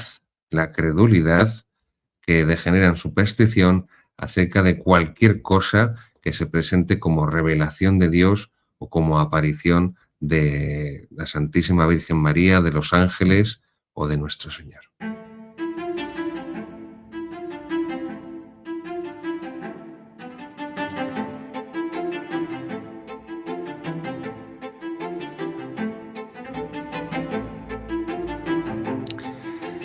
Queridos amigos, llegamos a la tercera sección de nuestro programa Formación y la Tradición, que es la historia de la teología católica a través de las catequesis del Papa Benedicto XVI. Estas catequesis que él dedicó especialmente a los santos padres, a los primeros y los grandes teólogos de la Iglesia primitiva.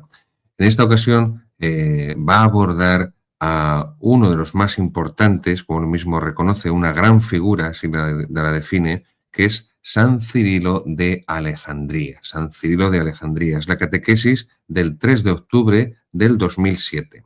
Audiencia General, catequesis del 3 de octubre del 2007, San Cirilo de Alejandría. Insisto, vayan a la página del Vaticano, léanla, imprímanla, subrayenla, recen, que merece la pena conocer cómo ha progresado, en el buen sentido de la palabra, en el sentido de progreso homogéneo, de crecimiento, de evolución homogéneo, como es lo propio del dogma católico, no, insisto, homogéneo, no heterogéneo.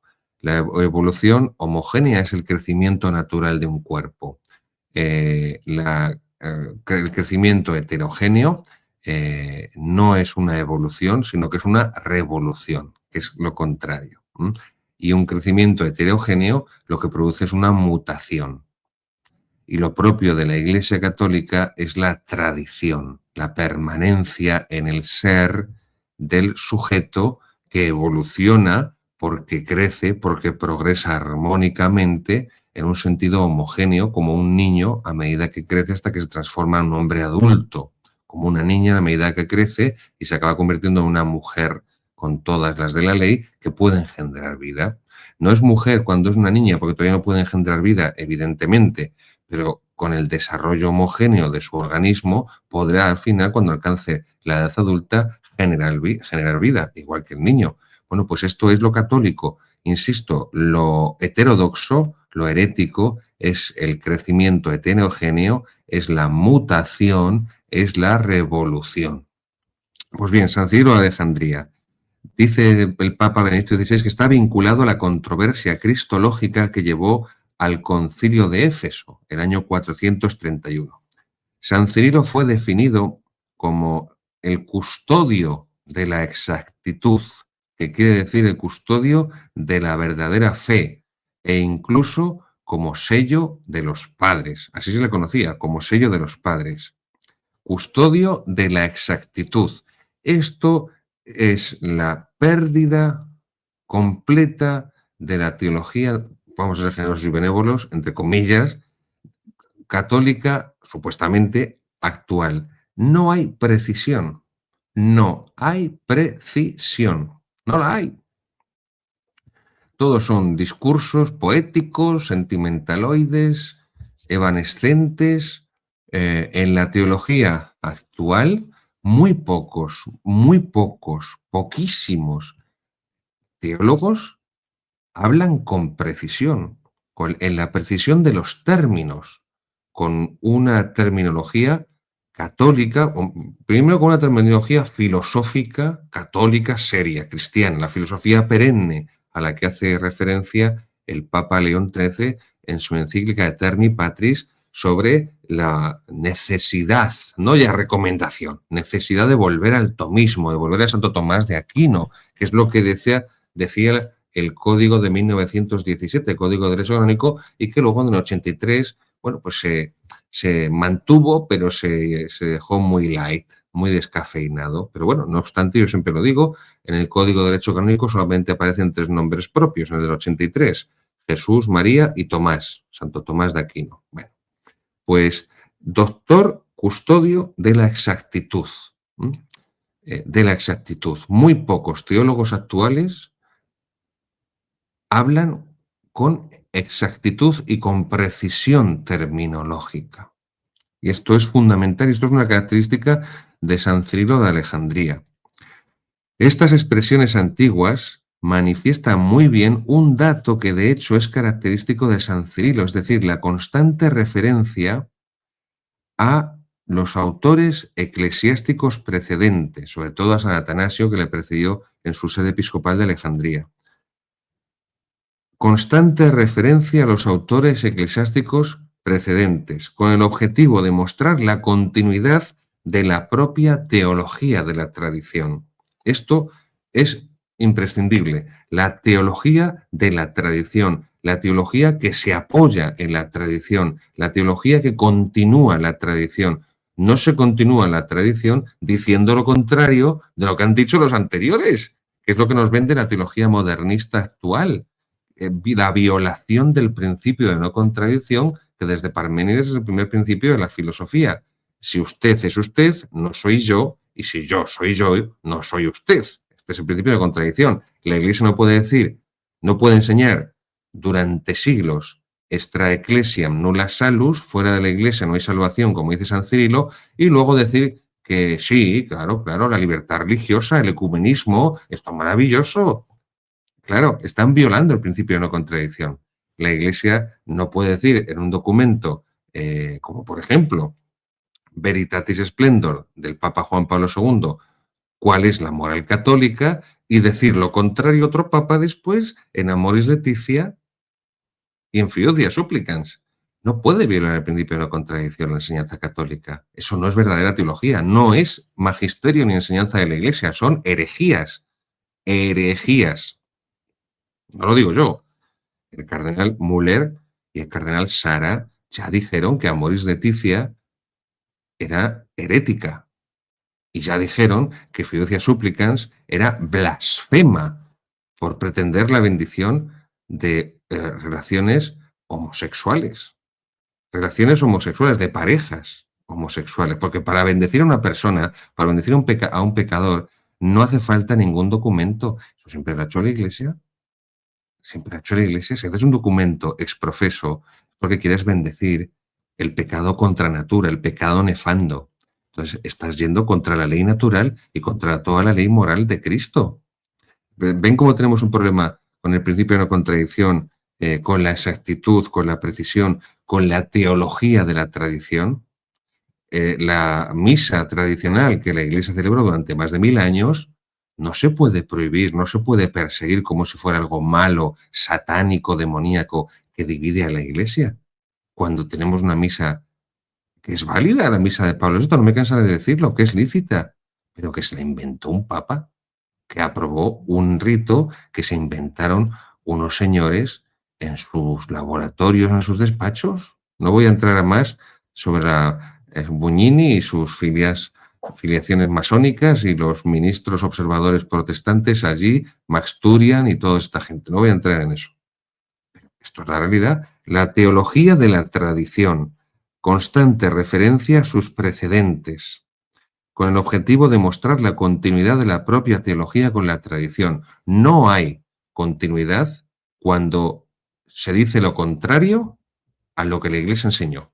La Iglesia siempre enseñó la licitud a nivel teórico de la pena de muerte. No se puede decir ahora que la pena de muerte es mala per se, que la pena de muerte es mala en sí misma. Aunque lo diga el Papa Francisco y aunque lo diga el Papa León XIV, no es católico. No es católico, porque están enseñando lo contrario a todos los papas anteriores. ¿Qué pasa? Que los papas anteriores eran imbéciles, eran tontos, no se habían enterado de lo que es el derecho a la vida y lo que es la justicia y lo que es la ley, hasta que han llegado ellos. No, queridos amigos, la pena de muerte es lícita desde el punto de vista católico y esto fue lo que enseñó la Iglesia Católica. No me voy a ir a San Pío V ni a San Pío X, el Catecismo de Juan Pablo II de 1992 o de 1997, si quieren también, la segunda edición. Esto es la doctrina católica. No podemos decir lo contrario. No podemos decir lo contrario. Bien, se inserta así San Cirilo explícitamente en la tradición de la Iglesia, que reconoce la garantía así de continuidad con los apóstoles y con Cristo mismo. Es que por eso el criterio de verdad del cristianismo es la tradición y por eso el cristianismo no puede no ser tradicional, porque el criterio de verdad, la garantía de la continuidad, está en Cristo y en los apóstoles que Cristo eligió, en la tradición apostólica. Por eso, si saltamos por encima de la tradición apostólica, si decimos lo contrario a lo que han dicho los padres de la Iglesia, estamos rompiendo la continuidad. No hay continuidad.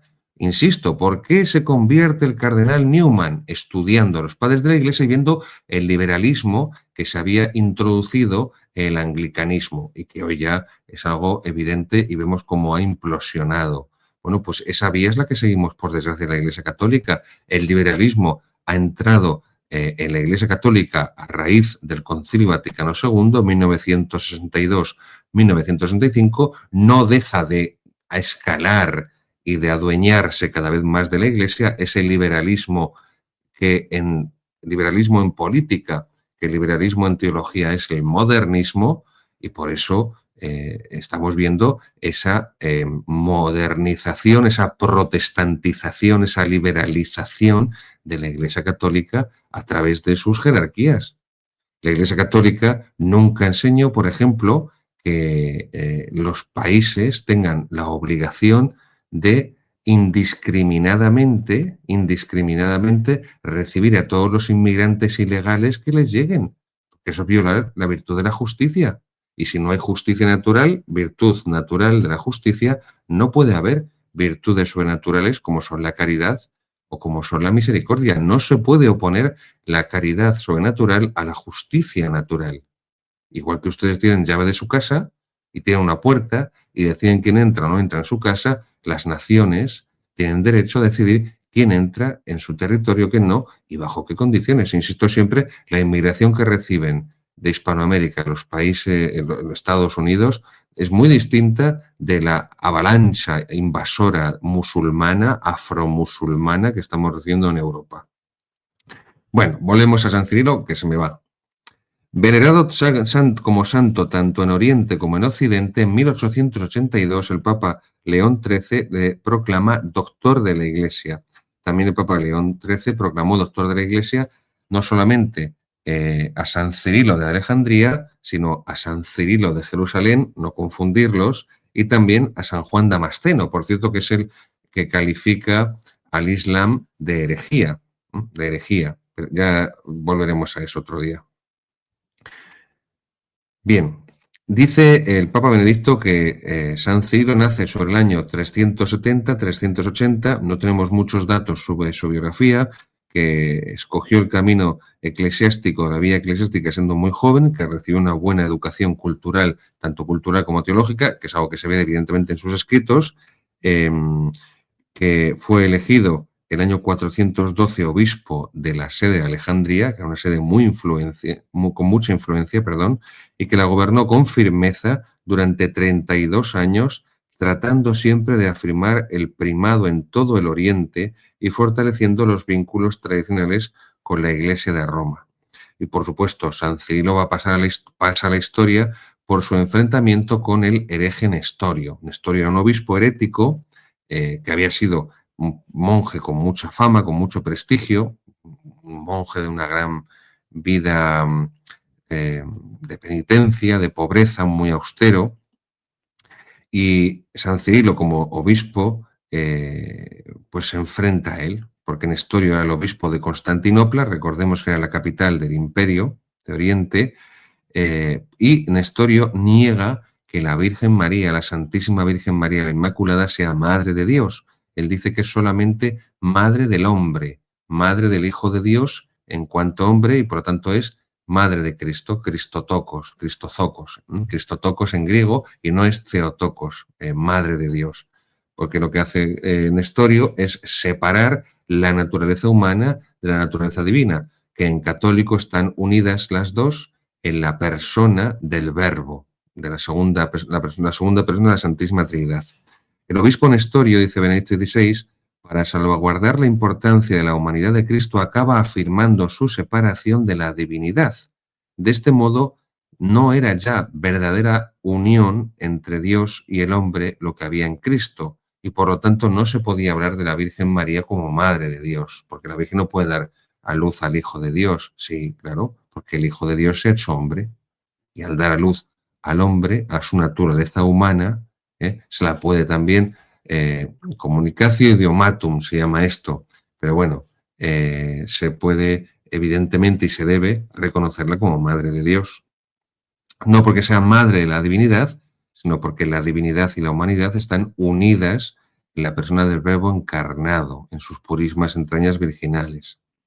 Llegaremos ya a explicarlo esto con más detenimiento cuando lleguemos a la sección de la cristología del catecismo de Monseñor Atanasio Schneider. De todas formas, ya saben que las charlas cuaresmales con el padre Moore, que tuvimos el año 2025, este año 2025, explicamos todo el dogma cristológico. Les remito a ellas.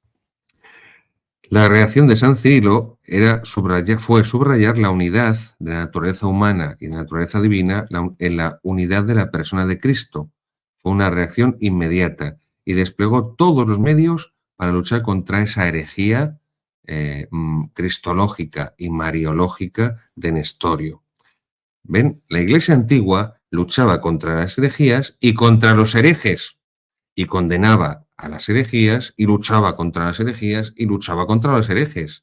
La Iglesia actual ni lucha contra las herejías ni lucha contra los herejes concretos, con nombres y apellidos, y si reacciona ante alguna herejía, desde luego no le pasa nada al hereje. El hereje sigue enseñando y proclamando sus herejías a los cuatro vientos, y aquí no pasa nada. El malo eres tú, que celebras la misa tradicional.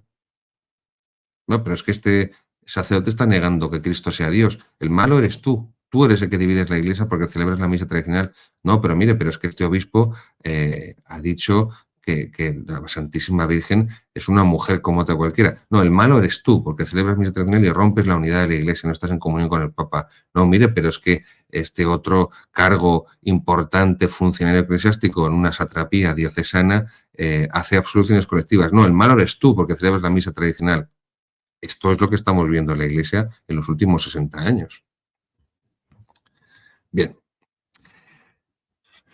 La fe del pueblo de Dios es la expresión de la tradición, es la garantía de la sana doctrina, es lo que se llama el sensus fidelium, el sentido de la fe que tienen los fieles. Pero claro, el sentido de la verdadera fe. O sea, El sensus fidelium no es un consenso democrático. No, pues es que en nuestra parroquia todos estamos de acuerdo en que el sacerdote tiene que casarse, todos estamos de acuerdo en que no hace falta confesarse, todos estamos de acuerdo en que, pues que cuando se muere alguien va al cielo de cabeza, aunque viviera en pecado mortal y rechazara los sacramentos. Eso no es el sentido de la fe, ¿no? En esta parroquia estamos de acuerdo todos en que hay que bendecir a las parejas homosexuales y en que el aborto, pues que no es una cosa mala, y mucho menos la eutanasia, que cada uno decida cuándo le da la gana morirse y de qué forma. Eso no es el sentido de la fe. Eso es consenso democrático, liberal, por supuesto, ateo. No, el sentido de la fe, el sentido de los fieles de la fe, el sensus fidelium de los fieles, es el recto sentir de la fe abrazado por el pueblo de Dios. Bueno, mejor, es que no me gusta esta expresión, ya saben que es de Runner, o que, mejor dicho, que la manipuló Runner, por medio del cuerpo de Cristo, por medio de la comunidad de los fieles. Es necesario exponer al pueblo, dice San Cirilo, la enseñanza y la interpretación de la fe de la manera más irreprensible y recordar que quien escandaliza, aunque sea solo a uno de estos pequeños que creen en Cristo, padecerá un castigo intolerable, intolerable. Por eso, tantos obispos y cardenales que permiten que se viva en la herejía en sus diócesis, que se enseñen herejías, que los seminaristas y sus sacerdotes futuros aprendan herejías en sus seminarios, que promueven o que permiten que se cometan cualquier barbaridad en la misa, inventándosela, incluso haciendo también esto ellos, pues el juicio de Dios va a ser muy severo. Cirilo describe con claridad la fe cristológica católica, siendo distintas las naturalezas que se unieron en esta unidad verdadera de ambas, resulta un solo Cristo, un solo Hijo de Dios, no en el sentido de que la diversidad de las dos naturalezas quedara eliminada por la unión en la única persona del Verbo encarnado, sino que la divinidad y la humanidad complementaron para nosotros al único Señor Jesucristo e Hijo, con su inefable e inexpresable conjunción en la unidad. Yo comprendo que esto es complicado o parece complicado, por eso les digo que si después de esta explicación, como puedo, que hago como puedo, y no será porque no me lo preparo a conciencia, pero ya ven que doy de sí lo que doy de sí, pero que después ustedes lean por su cuenta tranquilamente y relean y mediten y reflexionen la catequesis de Benedicto XVI, estas en concreto, después evidentemente van a comprenderlo mejor. Yo hice mi primera tesina en San Juan de la Cruz y Santo Tomás de Aquino, la tesina de Teología Fundamental, cuando cursé el máster, la licenciatura de Teología Fundamental, y leí las obras completas de San Juan de la Cruz 4 veces. Es un tomo, tampoco piensen que es nada del otro mundo, las leí 4 veces. Durante 2 años la leí, pues eso, 4 veces, 2 veces cada año. Y les digo humildemente, la primera vez que las leí me enteraba de casi nada, y la segunda vez que las leí me enteré de mucho, y la tercera de más, y la cuarta de más. ¿Y cómo lo notaba yo? También lo notaba en el texto, en el libro, porque claro, la primera lectura pues apenas subrayé nada, y yo soy de los que trabajan mucho los libros. Entonces, la primera lectura apenas subrayé nada y apenas escribí nada, no apenas tomé notas. Y ya me di cuenta como la segunda lectura ya empezaba a entender muchas cuestiones y empecé a subrayar, empecé a tomar notas. En la tercera lectura, en la cuarta lectura, pues lo mismo ocurre con cualquiera de estas cuestiones de la teología católica, de la historia de la teología católica. Si ustedes hacen una lectura sosegada, van a aprender mucho más de lo que este pobre cura les pueda enseñar estos pocos minutos en el programa. Si ustedes hacen esa segunda lectura reposada, sosegada, van a penetrar todavía más las enseñanzas del Papa Benedicto XVI. Por eso, ya lo dice el padre Garrigou Lagrange, un gran teólogo tomista y un gran santo y un gran filósofo tomista, en su clásico libro, que es una joya, Oro puro, las 3 edades de la vida interior, habla de la importancia, tiene un capítulo sobre la lectura espiritual, y él habla de la importancia de las relecturas, de volver a releer lo que ya se ha leído, y cita una lista que hace sobre escritos de santos que él recomienda volver a releer. Por ejemplo, las obras de San Juan de la Cruz y Santa Teresa de Jesús, que dicho sea de paso, sobre todo San Juan de la Cruz, el padre Gregula Gans se lo sabía de memoria entero. Habla de las obras de San Francisco de Sales, por ejemplo, la Introducción a la vida devota, las glorias de María, de San Alfonso María Ligorio, las visitas al Santísimo, la práctica, el amor a Jesucristo, por supuesto también la imitación de Cristo de Tomás de Kempis. Hay lecturas que repetidas nos alimentan más, nos alimentan más. No podemos tener una concepción de la lectura espiritual y del estudio en general como si fuera una novela de Agatha Christie o de Julio Verne, que sirven para entretener. Pues he conocido muy pocas personas, por ejemplo, que hayan releído en varias ocasiones 20.000 leguas de viaje submarino o Asesinato en el Orient Express, porque son libros que son muy buena literatura, pero que normalmente con una vez que lo leas en la vida, normalmente es suficiente. Como muchísimo una segunda lectura, como muchísimo. Pero es que las obras de los santos, las obras de los grandes padres, de los grandes teólogos de la Iglesia, las obras grandes de los papas, como estas catequesis de Benedicto XVI, que es de lo mejor que tiene, merecen ser leídas y releídas con la mayor atención y con la mayor profundidad posible, y así nos vamos a alimentar más. Nos sigue diciendo el Papa Benedicto XVI cómo en ese concilio de Éfeso del año 431, el tercer concilio ecuménico universal general de la Iglesia, defendió San Cirilo que la Virgen Santísima era Madre de Dios, y que cuando negaba que era Madre de Dios, Nestorio era, insisto, por esa cristología errónea, herética, que divide las dos naturalezas de Cristo, la humana y la divina. Luego, San Cirilo toda su vida la dedicó con todos sus medios a defender y aclarar la posición teológica católica. Nos acaba hablando Benedicto de pues, las principales obras de San Cirilo. Dice que ya en su época, fíjense cuánto faltaba, pues 1000 años prácticamente para la invención de la imprenta, ya fueron muy, muy, muy leídas y circularon ampliamente. Son de importancia primaria para la historia del cristianismo, ampliamente difundidas las obras de San Cirilo. Vamos, lo que se llama hoy con ese anglicismo bestsellers. Son importantes sus comentarios a muchos libros del Antiguo y al Nuevo Testamento. También son de gran importancia muchas obras doctrinales, en las que aparece continuamente la defensa de la fe trinitaria contra las tesis, contra las herejías arrianas y contra Nestorio. Esto es de cuando los obispos escribían para enseñar doctrina a los fieles. Esto ya no se hace, como mucho escriben, si lo escriben ellos, no se lo escribe otro, en fin, una chorradita, una paginita en la revistita, en la diócesis semanal o mensual, diciendo 3 lugares comunes, por supuesto progresistas, por supuesto modernistas, liberales, del evangelio que toque el no sé qué domingo del tiempo ordinario.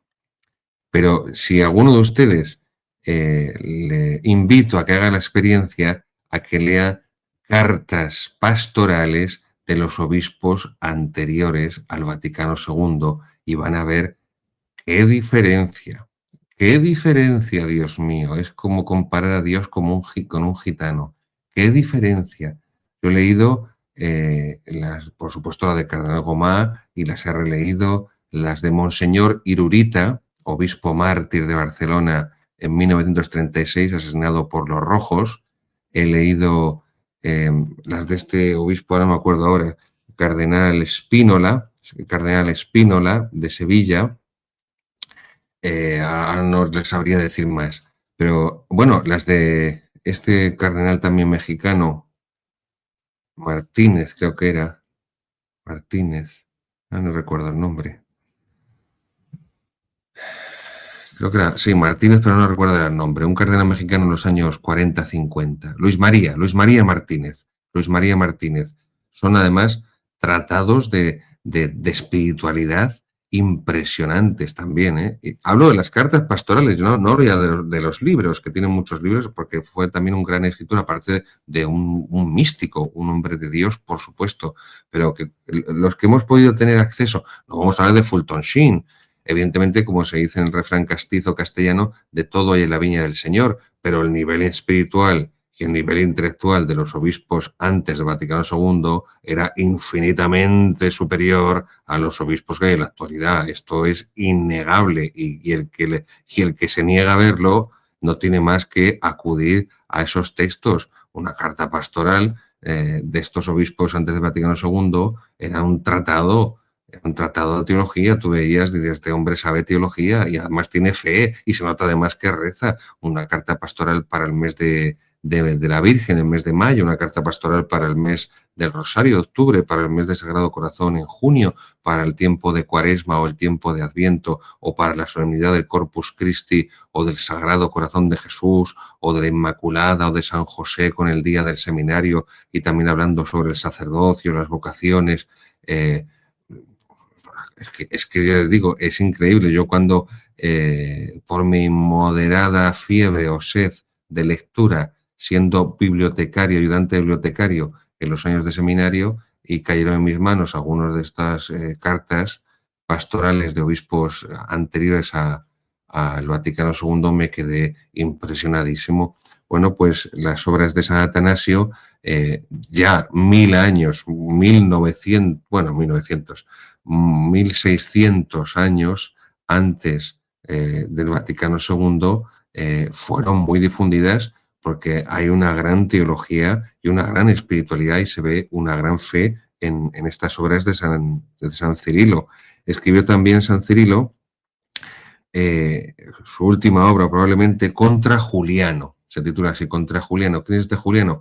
Pues el emperador romano, que se le acabó denominando, y así ha pasado la historia, como Juliano el Apóstata, porque apostató de la fe cristiana en la que había sido educado y persiguió a la iglesia, intentó reimplantar el paganismo antiguo. La verdad es que fracasó completamente. Y hay un escrito de este Juliano, el emperador Juliano el Apóstata, que se titula Contra los Galileos, que así es como se llamaba a los cristianos de una forma despectiva, los Galileos, igual que los protestantes cuando nos llaman a los católicos los papistas. Los papistas, y ellos muy bien, ellos como para blanquearse, pues no, ya no somos protestantes, somos evangélicos, porque vosotros, asquerosos católicos, no sois evangélicos, sois papistas. Bueno, pues contra los Galileos, lo que hace San Cirilo es escribir refutando esta obra del año 363. Estamos hablando de una obra que prácticamente había sido publicada pues 80 años antes, 70 o 80 años antes. Pero bueno, San Cirilo la refutó. Acaba hablando Benedicto XVI de que al final la doctrina cristológica católica defendida con uñas y dientes por San Cirilo, lo que nos muestra es que Jesucristo entró en el tiempo, en la historia de los hombres, porque es el centro de la historia. Jesucristo Rey, Cristo Rey es el centro de la historia. El centro de la historia no es el Vaticano II, el nuevo Pentecostés. No es la democracia, la Declaración de los Derechos Humanos del Hombre y del Ciudadano de 1789, la Declaración de Derechos Humanos de 1948. No, eso no es el centro de la historia. El centro de la historia es Jesucristo, el nacimiento de Jesucristo, la plenitud de los tiempos. Eso es el centro de la historia. Y Jesucristo, al encarnarse, al asumir la naturaleza humana, en la persona única del Hijo de Dios, del Verbo, la persona divina del Verbo, naturaleza humana, naturaleza divina, entra en el tiempo, entra en la historia a través de la Santísima Virgen María, de sus purísimas entrañas. Por eso es Madre de Dios, Theotokos, Theos, Madre de Dios. Y estará siempre con nosotros según su promesa, Mateo 28, Sabed que yo estoy con vosotros todos los días hasta el fin del tiempo, del mundo. Y esto es importante, dice Benedicto XVI, y así termina. Dios es eterno, nació de una mujer y sigue con nosotros cada día, presente en el Santísimo Sacramento del altar, en la Santísima Eucaristía, en el santo sacrificio de la misa. En esta confianza vivimos, en esta confianza encontramos el camino de nuestra vida. Queridos seguidores, no es tiempo de llorar. No es tiempo de llorar de cómo está la Iglesia y de cómo está nuestro mundo. Es tiempo de luchar para que Cristo reine.